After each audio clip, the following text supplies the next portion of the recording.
আসসালামু আলাইকুম রহমতুল্লাহ বরকাত। একটা মতিউর রহমান চলে আসলাম নতুন একটা ভিডিও নিয়ে। আমরা আজকে কথা বলবো যারা আইবিএস আক্রান্ত, আপনি ডাক্তারের কাছে না গিয়ে নিজের চিকিৎসা নিজে কিভাবে করবেন এই বিষয়টা আমরা সিক্রেট কিছু বিষয় শিখিয়ে দিব।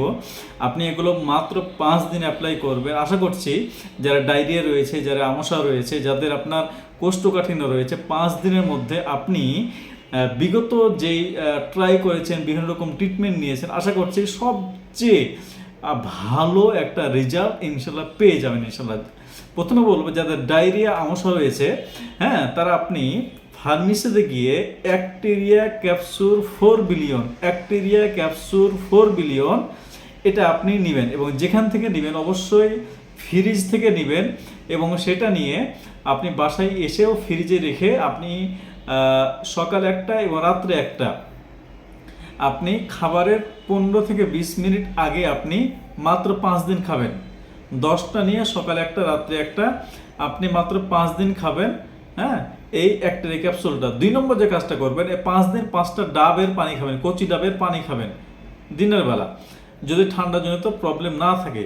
3 নম্বর যে কাজটা করবেন সেটা হচ্ছে প্রতিদিন এই 5 দিনে ওর সেলাইন আধা লিটার পানিতে গুলিয়ে আপনি দিনের বেলা আপনি কিন্তু খাবেন। এই 3টা কাজ আপনি করবেন, এবং সকালবেলা আপনি পান্তা ভাত এটা অবশ্যই আপনি খাবেন, এবং বাইরের খাবারগুলো অ্যাভয়েড করবেন। তাহলে দেখবেন যে আর 5 দিনের মধ্যে আপনার যে অতিরিক্ত টয়লেট যাওয়ার যে প্রবণতা, পেট মোচড় দেওয়ার যে প্রবণতা, আপনার একাধিকবার টয়লেট বা আপনার ডায়রিয়া বা আমশাজনিত যে প্রবলেমগুলো, এগুলো কিন্তু আপনার নিমিষে কিন্তু আপনার চলে যাবে ইনশাল্লাহ। আপনি করে দেখুন, আপনি হাতে নাতে কিন্তু ফল পাবেন ইনশাল্লাহ।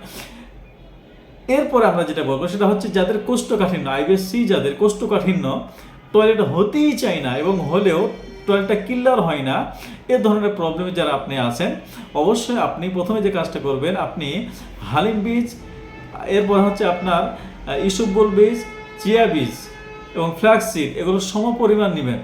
সমপরিমাণ নিয়ে এখান থেকে 2 চামচ সকালে, 2 চামচ রাত্রে, আপনি 1 গ্লাস পানিতে, হ্যাঁ, আপনি 2 থেকে 3 ঘন্টা আপনি ভিজে রাখবেন।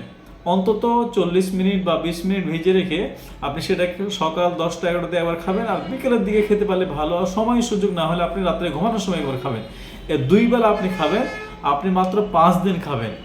2 নম্বর যে কাজটা করতে হবে সেটা হচ্ছে আমরা হোয়াটসঅ্যাপে নক দিবেন, যে নাম্বারটা দেখছেন এই নাম্বারে নক দিলে আমরা একটা নির্দিষ্ট একটা ব্যায়াম দিব আপনাকে। এই ব্যায়ামটা আপনি সকালে খালি পেটে একবার করবেন এবং বিকেলে একবার করবেন, 2বার করবেন। 3 নম্বর যে কাজটা করবে সেটা হচ্ছে আপনি সকালে পান্তা ভাত আপনি 5 দিন খাবেন। এই কাজগুলো, 3টা কাজ আপনি 5 দিন করুন। আপনার যে কোষ্ঠকাঠিন্য, এটা কোনোভাবে আপনার শরীরে কিন্তু থাকবে না ইনশাল্লাহ, এবং আপনার যে কষ্ট এটা কিন্তু আপনার আরাম পেয়ে যাবেন। হ্যাঁ, এবং যাদের আইবিএস-এম রয়েছে, অর্থাৎ কখনো কষা কখনো নরম, আপনি ব্যালেন্স তৈরি করে, যেটা বললাম, যখন আপনার ডায়েরিয়া থাকবে তাদের নিয়ম বললাম, যাদের কোষ্ঠকাঠিন্য তাদের নিয়ম বললাম, আপনি ব্যালেন্স করে সেই বিষয়গুলো মেনটেন করবে। আশা করছি আপনার সমস্যাগুলো চলে যাবে ইনশাল্লাহ। তো ভালো থাকবেন। আজকে টিপসটা অনেক অনেক কাজে লাগবে, এবং যারা এখন পর্যন্ত আমাদের ফেসবুক পেজ এবং আমাদের ইউটিউব চ্যানেল, যারা এখন পর্যন্ত আমাদের ফলো করেন না, ভিডিওগুলো ভালো মতো দেখেন না, আশা করছি যারা গ্যাস্ট্রিকের প্রবলেম আছে, যারা হজমের প্রবলেম আছেন, যারা আপনার আইবিএস-এর প্রবলেম আছেন, আপনারা এখান থেকে বিশাল একটা জ্ঞান ভান্ডার পাবেন ইনশাল্লাহ। তো সাথে থাকবেন। আসসালামু আলাইকুম রহমতুল্লাহি ওয়া বারাকাতুহু।